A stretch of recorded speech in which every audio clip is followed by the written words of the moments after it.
और बड़ी खबर, जहरीले कफ सिरप केस में कार्रवाई की गई है। कोल्ड्रिफ्ट कफ सिरप का मालिक गिरफ्तार कर लिया गया है। पुलिस ने रंगनाथन गोविंदन को अरेस्ट कर लिया है। एमपी पुलिस की ये बड़ी कार्रवाई। चेन्नई में एक्शन लेते हुए गिरफ्तारी। छिंदवाड़ा में 21 बच्चों की मौत हो चुकी है। पुलिस ने घोषित किया था 20,000 का इनाम।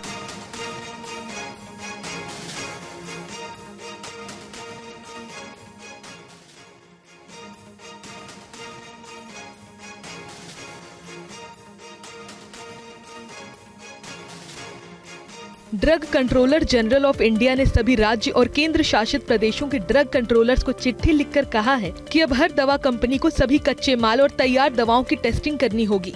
कंपनियां दवा निर्माण इकाइयों की निगरानी बढ़ाएं। इधर राजस्थान के चिकित्सा मंत्री गजेंद्र सिंह खीवसर ने कहा है कि राज्य में कफ सिरप से किसी बच्चे की मौत नहीं हुई है।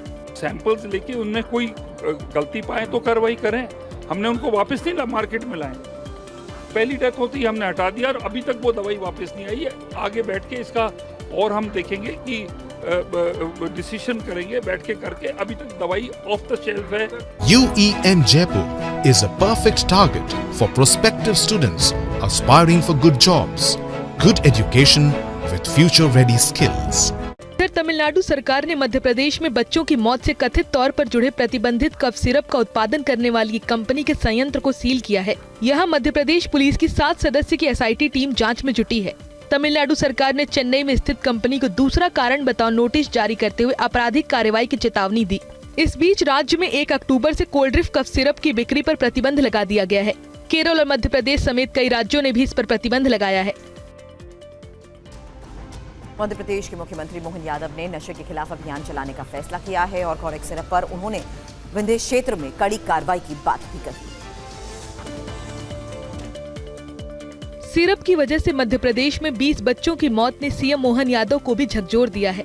मोहन यादव ने अब कोरेक्ट सिरप का नशे में इस्तेमाल के खिलाफ भी अभियान चलाने का फैसला किया है।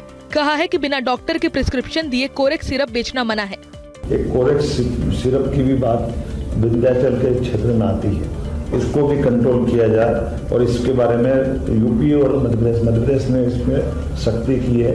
तो पड़ोसी राज्य और दोनों राज्य मिलकर के भी मैंने CS और DG को बोला है कि वो आपस में मिलकर के इस प्रकार की कार्रवाई पे अपनी सख्ती दिखाए।